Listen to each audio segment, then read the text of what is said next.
Hello, everyone, and welcome back. So, I'm hoping that you're all doing well and you're taking care of yourself. In this video, before I get going, I want to talk about something that not really applies to you, but I'm just letting you know on something that my computer was having issues with some of these videos that I was recording. The audio and the video were not synced, and the more I was recording, the more that problem was getting worse.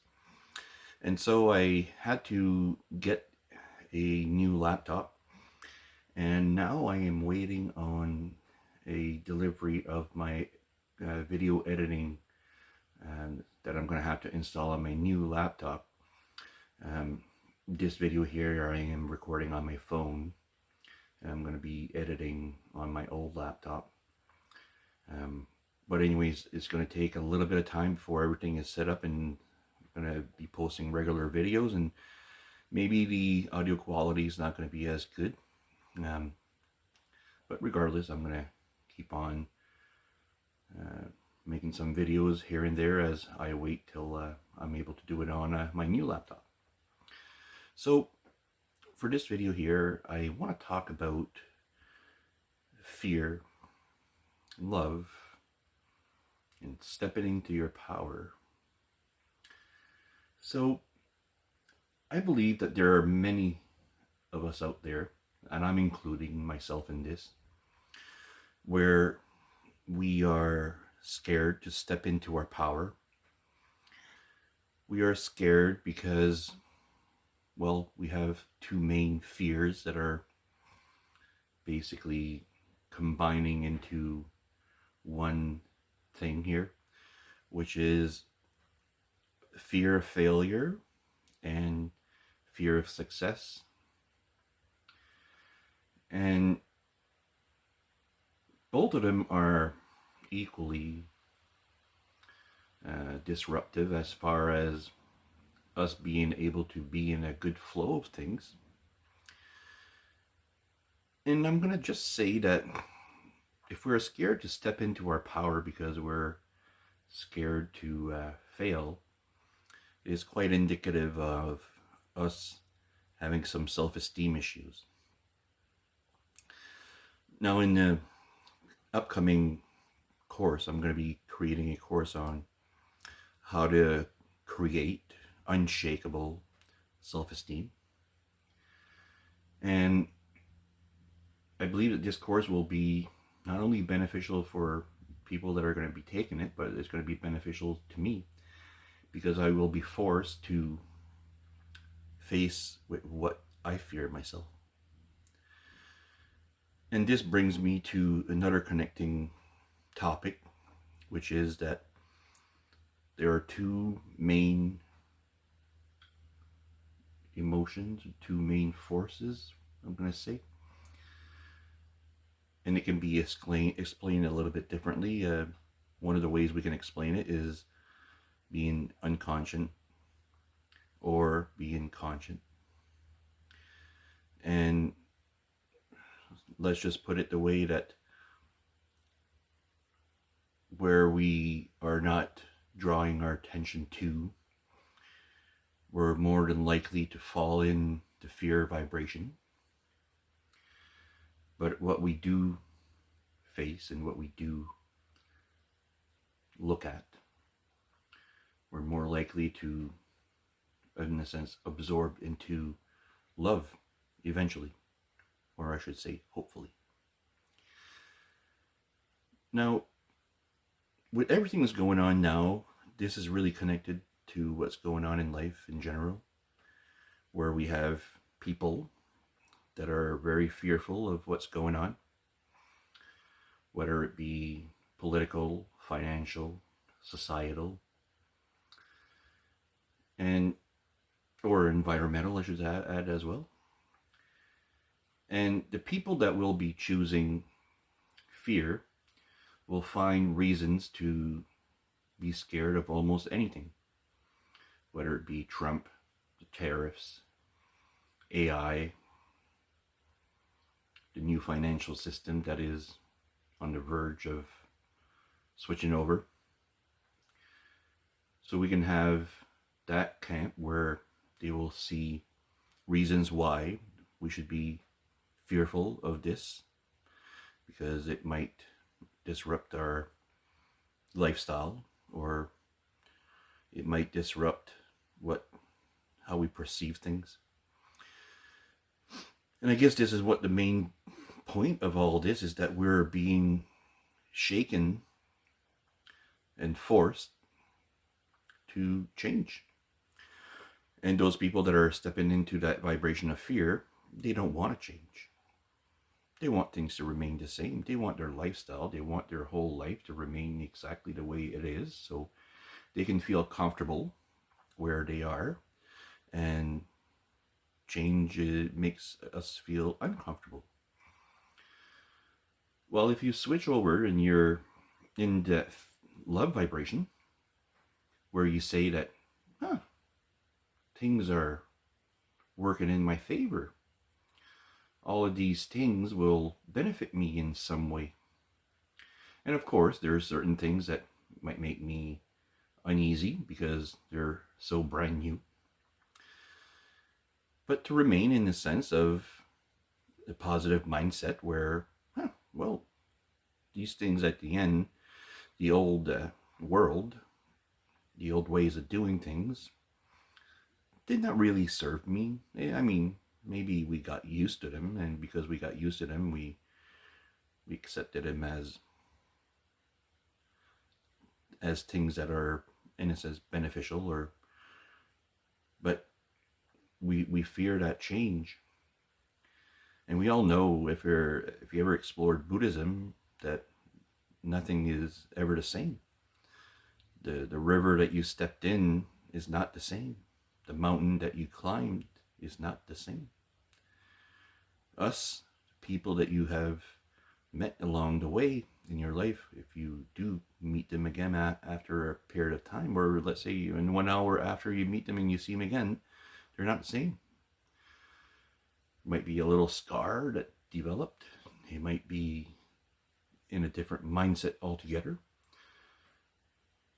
And if we look at these things as far as examples, and we can say, well, you can be scared of that, or you can embrace that life is constantly changing. And if we accept things as they are and accept the things that are changing, we're remaining in the flow of things, where we don't get anxious because of things that are changing, that we are still, here existing. And despite these drastic changes, we're still here. We still exist. We still have an abundance of air, still have an abundance of water, still have an abundance of food, most of us. Still have the abundance of having a roof over your head, heat that basically keeps you warm during winter time. So are these things going to go away? I don't believe so. I mean, it could be, but I don't see it changing in that sense. So what is it that we're really fearing then? Well, some of us will say, well, I don't want to lose my bank account. I don't want to lose my social status. I don't want to lose my car. I don't want to lose this or that. I don't want to, And this is basically exactly what I've been talking about. We can be fearful of losing or things changing, or we can just take things in stride. Right now with the whole thing with AI, it reminds me of the first industrial revolution, where people were using horse and wagons, and then the steam engines and cars came into being. And these people that were building the horse carriages and everything, they saw this new car and new engine as something terrible, as it was going to change their life, as it was going to take their livelihood away. And these people were able to convince other people that we should be in a state of fear when it comes to cars, because of all the things that we have, all the ways that we have done things are not now going to be changing. And I guess this is similar to when before we had to start fires with flint and steel, or when we rubbed two sticks against each other and eventually created hot coals.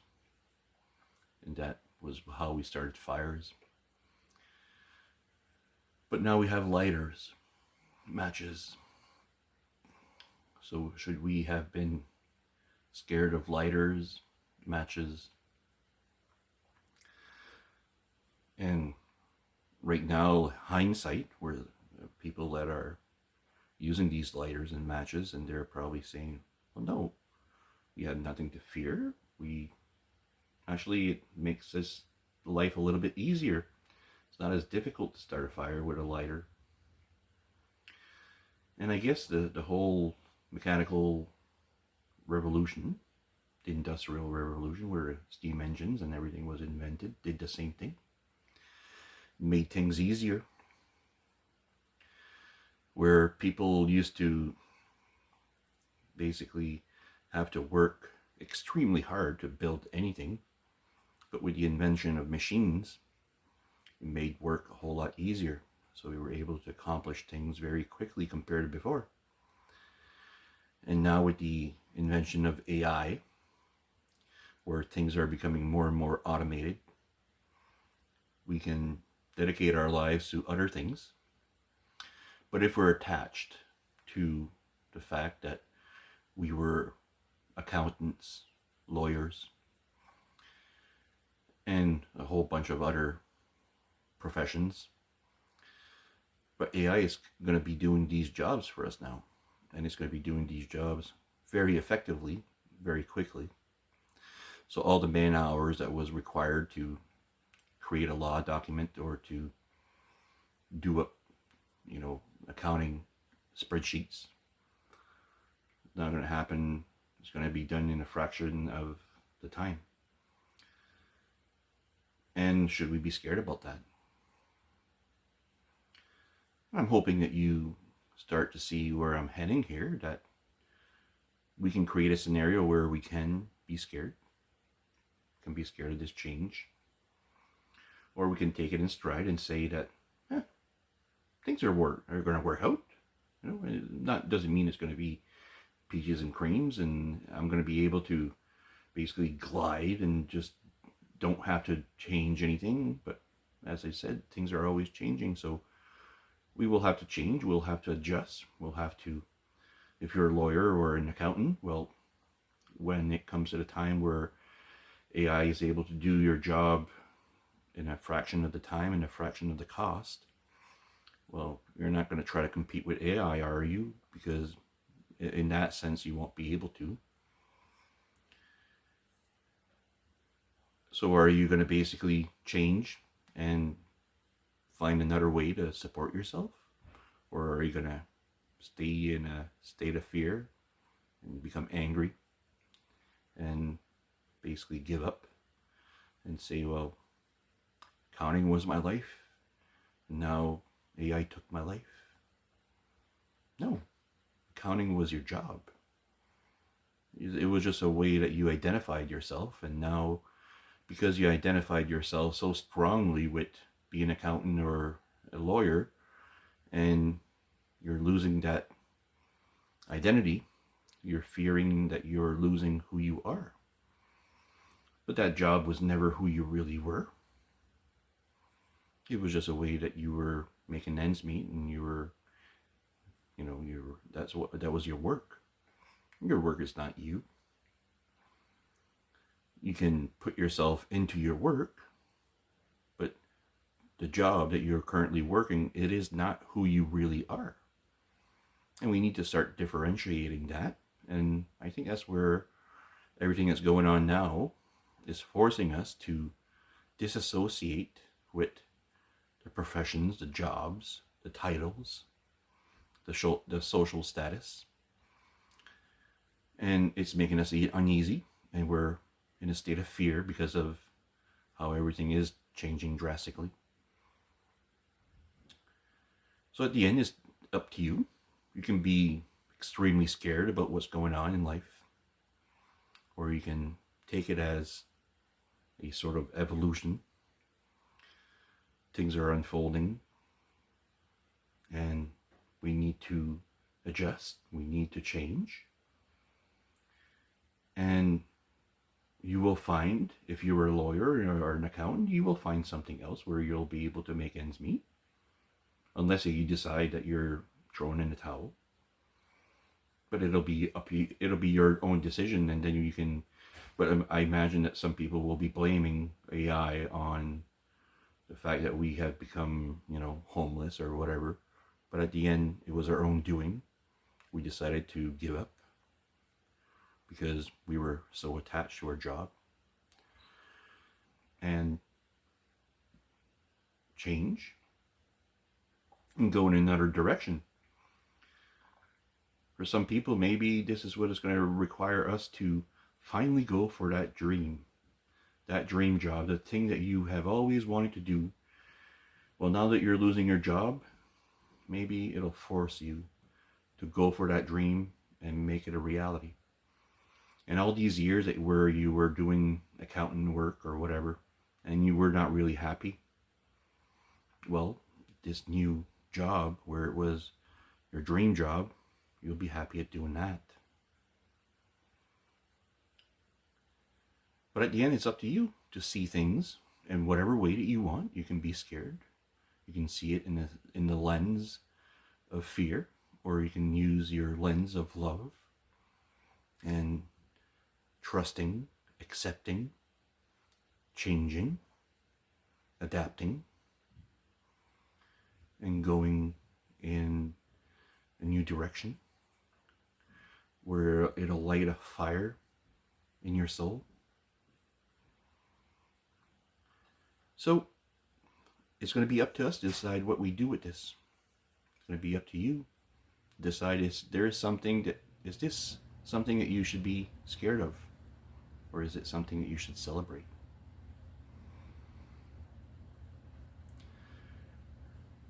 And now I'm just going to, wrap it up and say that you're the creator of your own life. You can see things as good, bad. You can be neutral about this. You can take things as they come and remain in the flow. We can become extremely scared. You can isolate yourself. You can become angry, sad. But at the end is your own doing. You are the one that is seeing things the way you're seeing things. So, what are you going to create? What kind of life are you going to create for yourself? Are you going to be using AI as a tool that can help you build that dream job that you have always wanted?